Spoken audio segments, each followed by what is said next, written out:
بسم الله والصلاة والسلام على رسول الله. معاكم رانيا من مطبخ رانيا.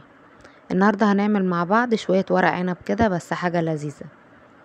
مبدئيا كده التخديعة العادية بتاعتنا اللي هي شوحت بصلاية بمعلقة سمنة ومعلقة زيت ومعاهم فصين توم، ونزلت بالطماطم اتسبكت، حطيت التوابل بتاعتي طبعا، ملحت ومعلقة سكر صغيرة، توابل فلفل اسمر، كزبرة ناشفة، 7 بهارات، كمون وشطة ورشة قرفة ورشة جنزبيل.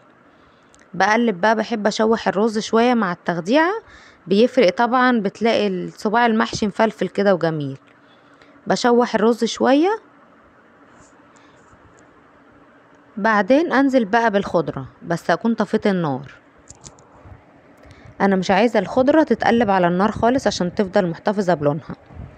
بعدين بجيب عندي في الحلة بتاعتي اللي هحشي فيها بصلاية وطماطماية وليمونة وفصين توم سلام. البصل والطماطم بقطعه طرنشات هو والليمون، اتبلهم برشة فلفل ورشة ملح ورشة 7 بهارات. وبعدين رصي المحشي بتاعك بقى، وهتشمي ريحة محشي هتجيب لاخر الشارع معاكي. التركة التانية في التسوية بتاعته، بجيب معلقتين صلصة معاهم مكعب مرق الدجاج والملح والفلفل، واخفهم بالشوربة وابدأ ازيد بيهم المحشي. بيفرق في اللون وفي الطعم، بيخليه حاجة تحفة زي ما انت شايفة كده. معلقتين صلصة طبيعية او صلصة من اللي هي اللي في العلب دي، بس انا بحب الصلصة اللي انا عاملاها في البيت.